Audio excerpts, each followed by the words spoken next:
نحمده ونصلي ونسلم على رسوله الكريم أما بعد فأعوذ بالله من الشيطان الرجيم بسم الله الرحمن الرحيم صدق الله العلي العظيم رب العالمین ہمیں نور قرآن پاک سے منور فرمائے، آمین۔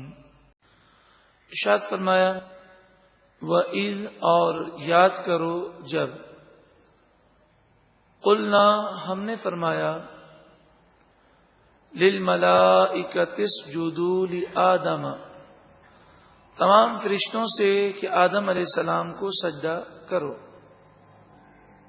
یہاں فرشتوں کا ذکر ہے، ورنہ مفسرین فرماتے ہیں کہ فرشتوں کو سجدے کا حکم ہوا اور ضمناً اللہ کی تمام مخلوق کو حکم تھا کہ وہ آدم علیہ السلام کو سجدہ کریں۔ فسجدوا سب نے سجدہ کیا الا ابلیس سوائے ابلیس کے کہ اس نے سجدہ نہ کیا، اور یہ فرشتہ نہیں تھا بلکہ جن تھا۔ قال ابلیس بولا اسجد لمن خلقت طینا کیا میں اسے سجدہ کروں جسے تو نے مٹی سے بنایا؟ قال ابلیس بولا ارأیتک ھذا الذی کرمت علی بھلا تو دیکھ تو نے آدم کو مجھ پر فضیلت دی۔ ابلیس لعین نے اللہ تعالی کی جناب میں یہ کہا کہ اے اللہ تو نے آدم علیہ السلام کو مجھ پر فضیلت دی۔ لئن اخرتنی الی یوم القیامت اگر تو مجھے قیامت کے دن تک مہلت دے گا لأحتنکن ذریتہ الا قلیلا تو میں آدم علیہ السلام کی اولاد کو پیس ڈالوں گا، انہیں گمراہ کر کے تباہ کر دوں گا۔ الا قلیلا تھوڑے سے لوگ بچ جائیں گے، باقی سب کو میں گمراہ کر دوں گا۔ قال اذهب اللہ تعالی نے فرمایا تو جا، فمن تبعک منہم پس جو کوئی ان میں سے تیری پیروی کرے گا فإن جہنم جزاؤکم جزاء موفورا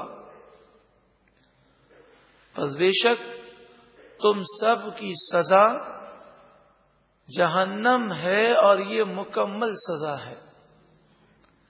تمہارے تمام کرتوتوں کی پوری پوری سزا تمہیں جہنم میں دی جائے گی۔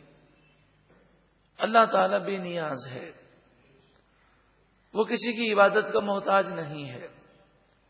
اگر سارے لوگ شیطان کے پیروکار بن جائیں تب بھی اللہ تعالیٰ کی شان کو کوئی نقصان نہیں پہنچا سکتا۔ وَاسْتَفْزِزْ مَنِ اسْتَطَعْتَ مِنْهُمْ بِصَوْتِكَ تو ان میں سے جسے چاہے اور جسے بہکانے کی طاقت رکھتا ہو تو اسے بہکا بِصَوْتِكَ اپنی آواز کے ساتھ۔ مفسرین فرماتے ہیں کہ اللہ تعالیٰ نے ارشاد فرمایا کہ اے ابلیس لعین تجھے جس کو بہکانا ہے اور تیری طاقت ہے تو اسے اپنی آواز کے ذریعے بہکا۔ حضرت عبداللہ بن مسعود رضی اللہ تعالی عنہ اور دیگر صحابہ کرام اور دیگر مفسرین کے اقوال کی روشنی میں یہ بات واضح ہے کہ بھی صوتی کا سے کیا مراد ہے، شیطانی آواز کس کو کہتے ہیں؟ کبھی آپ نے یہ نہیں سنا ہوگا کہ شیطان کی آواز آپ نے سنی ہو۔ شیطان خود تو آپ کو نظر بھی نہیں آتا، اس کی آواز بھی نظر نہیں آتی، نہ آپ آواز سن سکتے ہیں۔ بھی صوتی کا سے مراد گانے باجے ہیں، بھی صوتی کا سے مراد موسیقی ہے کہ شیطان کی آواز یہ گانے باجے ہیں یہ موسیقی ہے، یہ مفسرین فرماتے ہیں۔ اب آپ سوچ لیں کہ ہمارے گھر میں کہیں ایسا تو نہیں کہ شیطانی آوازیں بلند ہو رہی ہوں، تو کیا جس گھر میں شیطانی آوازیں بلند ہوں اس گھر میں خیر و برکت کا نزول ہو سکتا ہے؟ یہ بھی غور کر لیں کہیں ہمارے موبائل فون سے شیطانی آوازیں تو بلند نہیں ہوتی۔ نبی اکرم صلی اللہ علیہ وآلہ وسلم کی حدیث پاک میں فرمایا گیا کہ گانا انسان کے دل کو کالا کر دیتا ہے۔ اب جو مسلسل گانے باجے سنتا ہو، فلمیں ڈرامے دیکھتا ہو، ٹی وی تو کھولیں تو میوزک کی آواز آتی ہے، تو بتائیے پھر اس کا نماز میں دل کہاں سے لگے گا؟ اس کے دل میں رقت کہاں سے پیدا ہوگی؟ قرآن سن کے اس کی آنکھوں سے آنسو کیسے جاری ہوں گے؟ وَاسْتَفْزِزْ مَنِ اسْتَطَعْتَ مِنْهُمْ بِصَوْتِكَ، تجھ میں جو طاقت ہے تو ان لوگوں میں سے جس کو چاہے تو اپنی آواز کے ذریعے بہکا۔ نبی اکرم صلی اللہ علیہ وآلہ وسلم اپنے مبعوث ہونے کا ایک مقصد بیان کرتے ہیں۔ آپ فرماتے ہیں میں گانے باجے ختم کرنے کے لیے بھیجا گیا۔ افسوس، میرے آقا صلی اللہ علیہ وآلہ وسلم گانے باجے ختم کرنے کے لیے آئے، اور آج مسلمانوں میں یہ اس قدر عام ہو گئے کہ جو اگر فلموں ڈراموں سے گانے باجوں سے بچتا بھی ہو وہ اپنے موبائل کے اندر میوزیکل ٹیون یا گانے رکھ کر گناہگار ہو رہا ہے۔ لیکن آج اس موبائل میں بے احتیاطی کی وجہ سے آج مسلمان نماز پڑھ رہے ہوتے ہیں، میوزیکل ٹیون بج رہی ہیں اللہ کے گھر میں، نعوذ باللہ من ذالک، توبہ استغفر اللہ۔ اگر ہمارے موبائل میں اگر میوزیکل ٹیون ہے تو فوراً ختم کیجئے، اگر گانا ہے کہ جب کال آتی ہے تو اس پر گانا بجتا ہے تو اسے ختم کیجئے، اور آج تک اگر یہ رکھا ہو اور مسجد میں کبھی بج گیا ہو تو رو رو کر اللہ تعالیٰ سے معافی مانگیں اور توبہ کریں، کیونکہ کافر بھی مسجد کے پاس سے اگر نکلتے تھے، جو بھائی بھارت سے ہجرت کر کے پاکستان آئے ہیں آپ ان سے پوچھئے کہ ایسا عالم تھا کہ اگر کافر بھی مسجد کے پاس سے نکلتا تو گانے باجے بند کر دیتا، لیکن مسلمان مسجد کے اندر ایسا موبائل لے کر آتے ہیں جس میں یا تو میوزک بجتا ہے یا گانے بجتے ہیں۔ اللہ تعالی مسلمانوں کو عقل سلیم عطا فرمائے۔ وَأَجْلِبْ عَلَيْهِمْ بِخَيْلِكَ، تو ان پر لشکر لے کر چڑھ جا، بِخَيْلِكَ، تیرے سوار لشکر ہوں، وَرَجِلِكَ، تیرے پیدل لشکری ہوں۔ مراد یہ ہے کہ تو جس طرح چاہے بہکانے کی کوشش کر سکتا ہے، تجھے اختیار ہے۔ وَشَارِكْهُمْ فِي الْأَمْوَالِ وَالْأَوْلَادِ، ان کے مال اور ان کی اولاد میں ان کا شریک بن جا، کہ ہر معاملے میں وہ تیری فرمانبرداری کریں۔ وَعِدْهُمْ، اور انہیں جھوٹے وعدے کر۔ وَمَا يَعِدُهُمُ الشَّيْطَانُ إِلَّا غُرُورًا، شیطان کے سارے وعدے دھوکے پر مبنی ہیں۔ شیطان دھوکہ دیتا ہے، جھوٹے وعدے کرتا ہے۔ لمبی امید، ابھی چند دنوں کے بعد نیک بن جاؤں گا، یہ شیطانی وعدہ ہے، شیطانی امید ہے۔ ہاں یہ باتیں صحیح ہیں، مجھے نیک بننا چاہیے، تھوڑا سا یہ کام ہو جائے، ذرا یہ مصروفیات سے فارغ ہو جاؤں، یوں کرتے کرتے انسان قبر کے گڑھے میں چلا جاتا ہے۔ فرمایا شیطان تجھ سے جو ہو سکتا ہے کر لے، لیکن یہ بھی سن لے، ان عبادی لیس لک علیہم سلطان، بے شک میرے جو خاص بندے ہیں ان پر تیرا کوئی زور کامیاب نہیں ہوگا۔ شیطان کا زور کمزور ہے، کیونکہ شیطان کمزور ہے۔ رحمان عز و جل کی کوئی پناہ لے لے اور شیطان کا دشمن بن جائے تو شیطان اسے بہکانے میں ناکام ہو جائے گا۔ اور صرف شیطان پر حملہ کرنے کے لیے ایک طریقہ ہے، وہ طریقہ یہ ہے جیسے ہی شیطان کا وار آئے اس کو دل میں پختہ مت ہونے دیں، فوراً جھٹک دیں اور کہیں اعوذ باللہ من الشیطان الرجیم۔ کبھی ایسا نہیں ہوگا کہ آپ اذان کی آواز آئی اور آپ نے شیطانی خیال کو جھٹک دیا اور آپ نماز کے لیے نکل پڑے تو شیطان نے آپ کے پاؤں پکڑ لیے، کبھی ایسا نہیں ہوگا۔ ہمت کریں گے اللہ تعالیٰ کی مدد آئے گی۔ وہ تو صرف برائی کا خیال ہمارے دل میں ڈالتا ہے، لیکن آپ جانتے ہیں دنیا کے اندر ایسے کئی لوگ ہیں جو ہمیں غلط مشورے دیتے ہیں، تو کیا ہم آنکھیں بند کر کے ان کے غلط مشوروں کو قبول کر لیتے ہیں؟ اگر کسی کے غلط مشورے کو ہم قبول کر لیں تو دنیا ہمیں کیا کہے گی؟ ارے وہ تو بیوقوف تھا، اس نے تمہیں غلط مشورہ دیا، تمہارے اندر تو عقل تھی، تم تو اسے قبول نہ کرتے۔ تو شیطان ہمیں غلط مشورے دیتا ہے، ہم کیوں قبول کریں؟ اس کے غلط مشورے کو ہم جھٹلا دیں گے انشاءاللہ۔ وَكَفَى بِرَبِّكَ وَكِيلًا، اور تیرا رب کام بنانے کے لیے کافی ہے۔